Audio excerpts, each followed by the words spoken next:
The question on the table for the next panel is going to be what are the key successes to make this widening process a reality. So Simon, over to you. Thank you. Great. Thank you very much, Marilyn. And as we say, we're focusing on bridging Europe's research and innovation gap, one of the most problematic, frustrating challenges that we've faced in recent years, evidenced by the rather disappointing numbers in Horizon 2020 for Central and Eastern European beneficiaries. So with the renewed commitment from the European Union to try and unblock some of these systemic issues, we wanted to have a conversation today as a bridge towards what comes next in the future and what we'll hear from Commissioner Gabriel by hearing from some leading practitioners about what they think could be some of the keys to success to harness or unlock the potential of science, technology, and innovation in Central and Eastern Europe. Now, before I introduce the panel, I do have one little footnote, I'm afraid. Some bad news for Jana Kola, who unfortunately had an accident last night, which means that she's probably watching the conference today from a Brussels hospital. So on behalf of us all, Jana, if you are watching, we send you our very best wishes for a very speedy and complete recovery, and we look forward to having you with us soon at a future Science Business event. But that should not detract from the excellent panel that we have to join us now. So I'd like to invite to come up on stage Bana Kovacs, the Secretary General of BioEast, which is an intergovernmental platform focused on circular bioeconomy in EU 13 countries. Georgina Lupu-Florian, a prize-winning CEO and founder of digital tech company called Digital Wolfpack based in Romania. And last but not no means least, albeit not resembling Jana Kola, Ricardo Miguel, head of the INESC Brussels Hub office, and who does have many years of experience in the European research infrastructure landscape. So we are going to have a nice interactive conversation about what can be done, either to fix past mistakes or to learn from previous experiences, current experiences, to unlock some of these blockages in the system so that in 5 to 10 years' time, we can look back and say, research and innovation performance gap has been narrowed, widening has been a success. So we're going to start with you, Bana, right? Because you're running this intergovernmental initiative, which I think has done an amazing job of getting many ministries and member states together to agree on certain common plans and strategies. But if we think about R&I more broadly, not just in bioeconomy, what needs to happen for national governments to make this more of a strategic priority, and how do you think that can be achieved? Wow, thank you very much for the invitation. You hear me probably as well. Yes, I am here on behalf of the BioEast initiative, coordinating 11 Central and Eastern European EU countries, the 3 Baltic states, the Visegrad 4 countries, and then Slovenia, Croatia, Bulgaria, Romania. We started an initiative 5 years ago, bringing together some national interest ministries to discuss research and innovation, help the countries to better perform in excellent science in Horizon Europe, and moreover behind to develop strategic thinking in the Central Eastern European countries. And after the first session, it's very difficult which angle to catch, because yes, we are in time of crisis, and when there were sanctions, and then now how to tackle this question of Central and Eastern Europe, research and innovation in this context, which I must say, there are a lot of problems with and without crisis in the Eastern European countries. Most of you know that that's the widening problem. Why is there? How we can help the Eastern countries to catch up with excellence-based science. And what can do the national governments? Yes, it's a big question, because yes, on one hand we could say it's up to the governments why they are not spending more on research and innovation, and that solves the question. But that's not entirely true.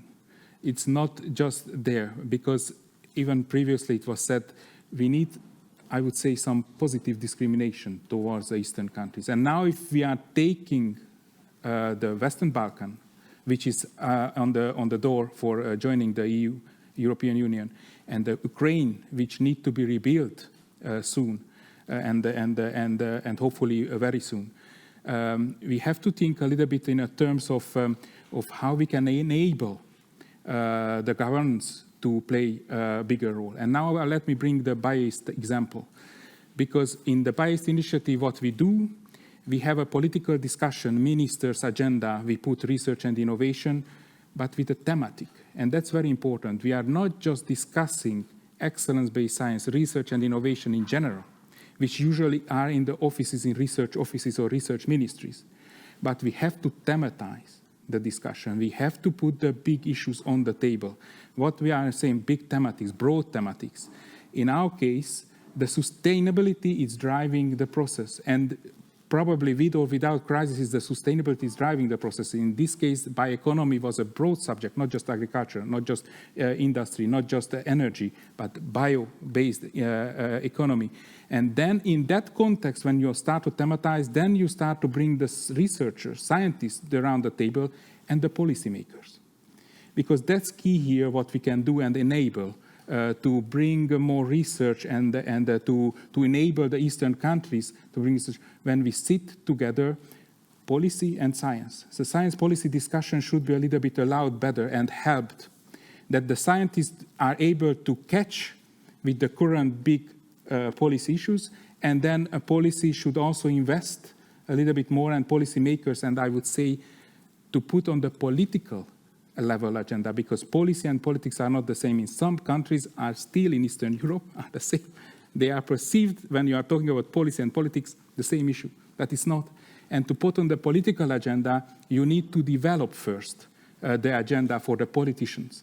And that's how the BioEast is also helping. We are preparing thematic working groups where the ministry people, scientists are coming together and preparing why is important a subject in a political and putting on the political table that this is a very important subject. We have to tackle that subject. So here it's coming my first proposal where we can help really the Eastern countries, that we should allow to not just to spend, it was here speak well, an old system, which is a system which is embedded since decades. But we have to enable a new system. I don't know whether I should continue this or to leave also for others to speak, but we should continue from here the discussion in the sense that what we can do to enable this system, to put on the political agenda the priorities. And these science policy discussion could help. Unfortunately, in the BioEast still, we are struggling to put on the political agenda things, but it's a process, in a slow process, and apparently it's working. It's a model. It's a good model in Eastern Europe for a thematic area where 11 countries are coming together. We have some political priorities, and we started to bring in also excellence-based science in the country. So this is my first attempt at first for your question. Thank you very much. Great. Okay, thank you for that, Barna. Now, I was going to come to Georgina next, but if you don't mind, Georgina, I'm going to ask Ricardo the next question, because one of the reasons why we thought it would be interesting to have you join us today, Ricardo, is that Portugal went through a similar process or a challenge of systems change over the last 20, 30 years, from very centralized dictatorships or controlled regimes, and trying to create this kind of interconnected system that we now have. So what do you take away from the Portuguese experience that could then apply or be readily shared with countries in Central and Eastern Europe, with the Commission, about strengthening this process going forward?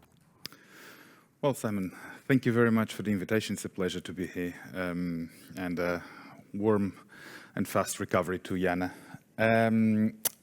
Well, as you said, in 1986, when that is the date of adhesion of Portugal to the European Community, we were a fairly recent democracy, and our scientific and technology system was really immature. And to that sense, a lot of mistakes were made, and that is natural. But I think that even academically, it's something that has not been delved into enough, which is what can we learn from previous processes of integration in research and innovation in science and technology policy. And so going in and answering your question very objectively, and hopefully not much more than the 3 minutes that you gave us, is I think that the first thing I would like to say is actually be aware and acknowledge what is the role of the European programs and the difference between excellence and cohesion. Because that is something that there are a lot of incredibly, a lot of loss of time in those battles. Framework program is an excellence program with a widening component that nevertheless is to increment and capacitate entities to drive and upgrade to excellence. Then you have cohesion funds, right? And that takes me to the next point, which are synergies.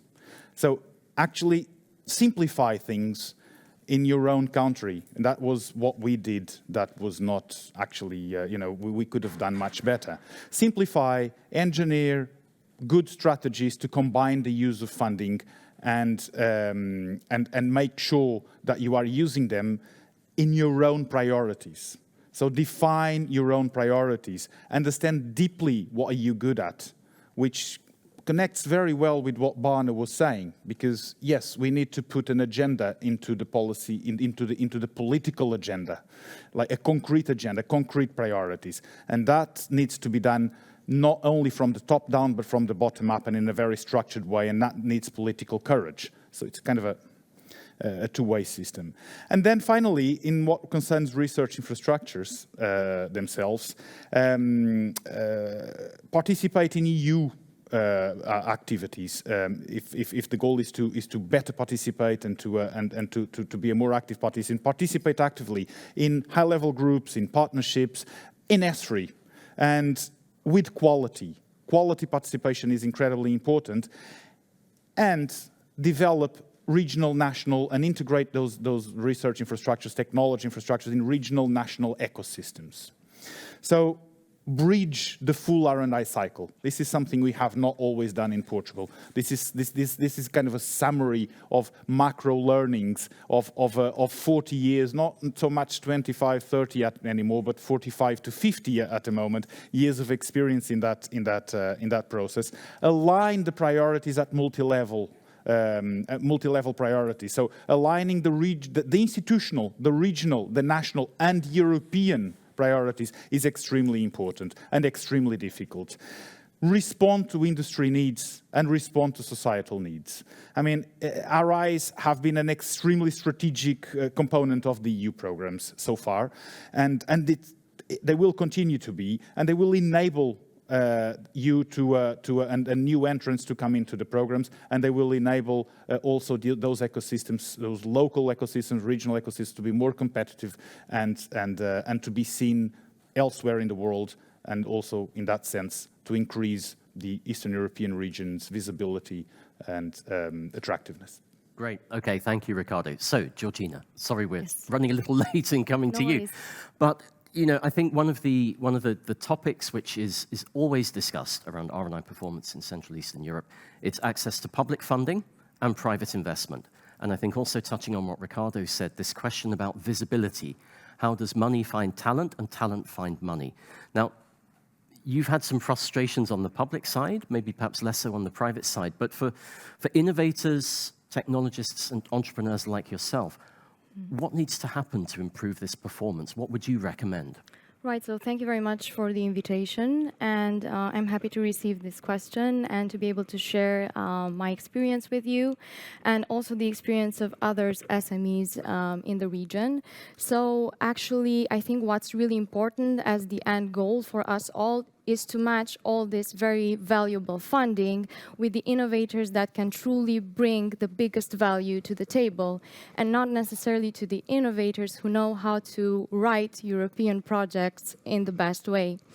And I think this is one of the biggest struggles. So this is something that at the same time can be tackled, I believe.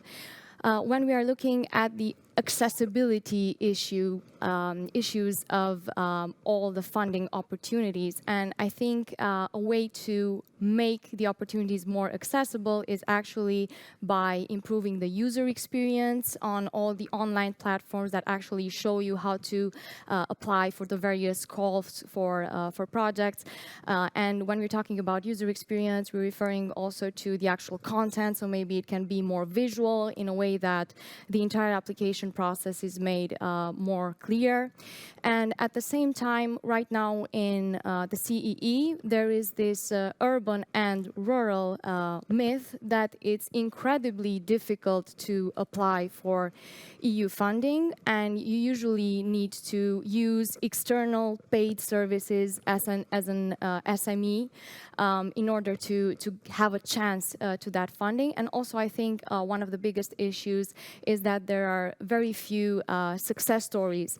And in that sense, I think a solution would be to promote those success stories more and create like a networking and maybe even a mentoring space where people who have been successful at getting this funding and actually implementing their wonderful projects and impacting the EU and also the world, they can meet and get inspired by each other, and at the same time it would be a great opportunity for people, for innovators, regardless if they're researchers or entrepreneurs, to get more courage and go ahead. And I think you have to see it to believe it. So for example, for myself as an entrepreneur, it would have been very, very interesting to actually meet with someone from Romania who has implemented a project with Horizon 2020.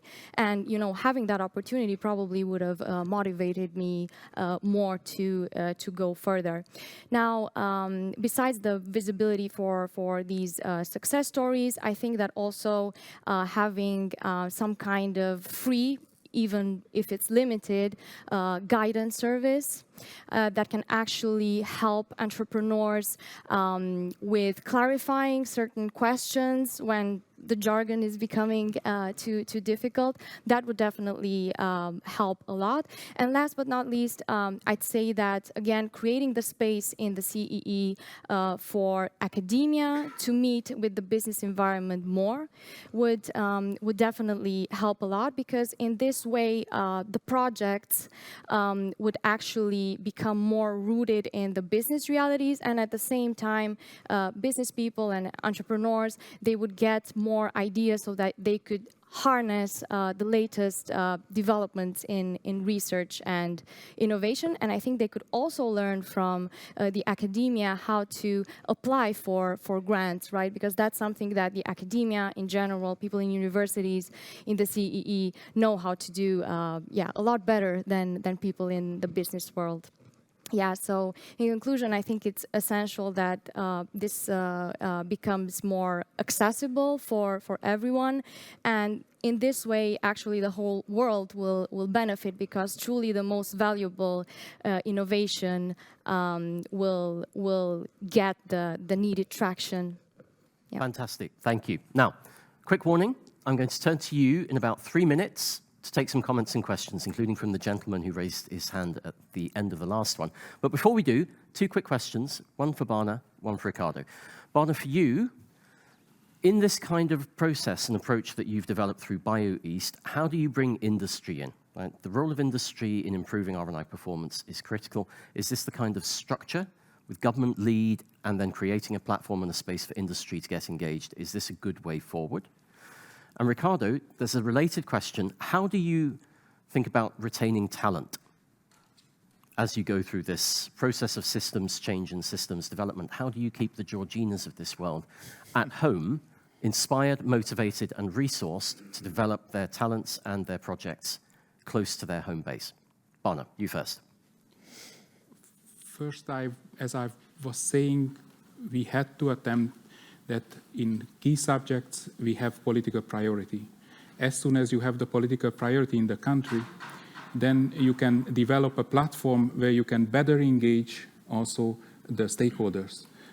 Talking to the stakeholders, it's not just a science policy discussion, but science policy business discussion, engaging the stakeholders, how to develop, where to put more emphasis and where to spend the public money. So in the BioEast initiative, we try to develop, and we started to develop national BioEast hubs where the stakeholders are engaged better. We bring closer to the policy level the stakeholders, because it's not so obvious in Eastern Europe that for a ministry, especially when we are talking about a broader subject like bioeconomy and then an agriculture ministry, it's not bringing all the bioeconomy stakeholders and then market actors to the table. It's very difficult. So what we have to enable, we have to put in place basically a brokerage, a kind of hub which could help to bring in the opinion from the business sphere towards the political level. So here it's helping the BICE initiative. And let me a little bit to enlarge this discussion in a sense that what we have to aim, and that's also a possibility for Eastern European countries, a little bit to make a kind of transition structure between the European level, excellence-based science, and then what is happening at national level. And this macro-regional approach, when countries are coming together, not necessarily all the similar, but they can discuss the similar problems, similar approaches. So the macro-regional question is also answering the sustainability questions in a sense that one country cannot solve a big sustainability issue, but countries can come together and can develop policies together and also spend some money together. So a question of this macro-regional aspect, it also helps business sphere, because without mentioning, I thought that it will come a more critical point from the SMEs. It's the question of which I received a few months ago. It was 2 months ago, before the summer, that an SME was saying, we are participating in Horizon Europe. We are receiving more than 15 projects, more than 80 million euros, but at the national level, we were rejected. We cannot participate in national public funding. And this is, I would not say general, but it happens, which would mean, and here is another point, and that was the critic from there, and I was listening carefully, that critic. We have a problem in an evaluation system in the national level. And that's what a Horizon Europe, a European level dimension can bring in, an evaluation system which could help the countries. I will stop here. Thank you very much. Very good. Okay, Ricardo, quickly, so we can take some comments from the floor. All right, quickly, that is a problem that affects everyone equally at the moment, but I understand the question in relation to Central and Eastern Europe, but I would say provide purpose, because that's the best way of keeping the people that really want to work in research and innovation generally. Create clear career paths, and have flexible pay levels. Very good. 3 bullet points. If you're a consultant, you'd send a big invoice for that. 1 PowerPoint slide, 3 bullet points. Yeah, exactly. Very good. Okay, now, we've got about 8 minutes left. So, 2 or 3 hands, questions, comments. Keys for success. Who was the gentleman who wanted to speak earlier? If you can do so succinctly, that would be greatly appreciated. And anybody else, if you want to put your hand up now, one at the back. My comments is not was intended for the first session, because I'm Ukrainian, working at University of Amsterdam, still continuing cooperation with Ukrainian institution, research scientists. I had a long story cooperation in the Soviet Union, in Russia. I've seen how it transformed Russian science. So I'm slightly surprised and even humiliated by comments during the last session. We are talking about war with Ukraine, Russian scientists supporting war, and we are talking how to cooperate with Russia. So this is not approach. We need to still understand if we want to help Ukraine, and what is the problem? There is no problem before war. So war is a problem. Russia is suffering. So before talking in general how to global science, how to 100 years plans, we need to start from facts. Facts was provided by Olga. Her messages was quite correct from my point of view. But she still is an officer. He is a high level. I'm talking, cooperating this low level. And I know what can be done at a real practical level for scientists. About topic of this session. Gap, this Ukrainian science, is so big that you cannot breach it, not any session, not any measures, this current system. And this current Horizon Europe program. But then what can be done this special program targeted to support Ukrainian research and especially education. So my opinion that there is nothing will help and save Ukrainian science after years of not targeting it at a governmental level, at political in Ukraine. But, 1 minute, but we need to start from transforming Ukrainian education. And this is a promising area. And we need to possibly modify or make a special amendment to the Erasmus program to facilitate education, Ukrainian education transformation to Western such level or criteria, Western standards. And I'm trying to do it at my personal level. But there is no framework to get real cooperation with European programs and European researchers. Okay, thank you. Okay. You're welcome. Thank you very much. Well, I hope a couple of those topics come up actually in the final session as well, talking about the what next. You can talk to Mathieu and Luc about the first session over the coffee break. I think there was one more question at the back, and then we're going to have a final question for the panel. So please be short and concise, please. Short and sweet. I will be. My name is Joep Resser from the Netherlands House for Education and Research. My question would be, because we have been talking so far mainly about what can be done within the CEE countries to build up the research capacity even more and support entrepreneurs, researchers. But I'm also curious, what do you think, like how could, for example, like the non-widening countries also assist in building up this research capacity and in supporting entrepreneurs and researchers? Like what would be useful ways to cooperate on this? Are there things that are already working and that should be continued, or are there also new things that should be done? Okay, great question. Thank you very much. So we're going to have 3 final answers before we wrap up at 3:40, so 1 minute each. Ricardo, let's start with you. Georgina, I want you to be the closing comment, please. So Ricardo first, Barno, and then Georgina. To that question. To that question, yeah. I think that there is a really good practice in mentorship and capacity building of teaming up organizations in non-widening countries with widening countries that can be boosted up a lot. And the money should not go to the institutions, only to the institutions in the non-widening countries, as it many times does. Very good. That's one. Barno. 1 minute, yes. I think it was very right what the professor was saying and how we can help with the Western, because it's so big, the gap between, even without the war, in the Eastern countries and capacities, that if you turn the excellence-based science horizon money on, no absorption capacity, or not yet there the infrastructure for the absorption capacity.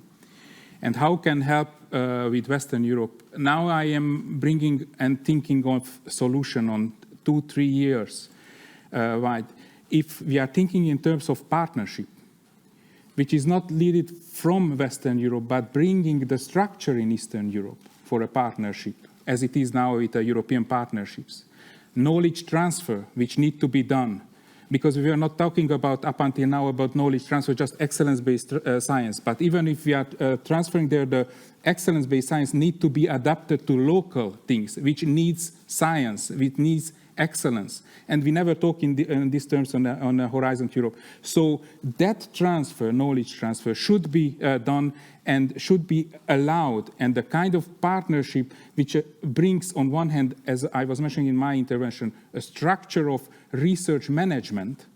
On the other hand, bringing the knowledge which is behind and bringing from Western European countries towards Eastern Europe, that could help. So that's what we need to aim to build up in the 2-3 years' time from now on. That when it ends the war and the new countries are joining from Western Balkan, it's something there close to them. Not in Brussels, not necessarily in Western Europe, but close to them, a little bit understanding what's happening and the structure.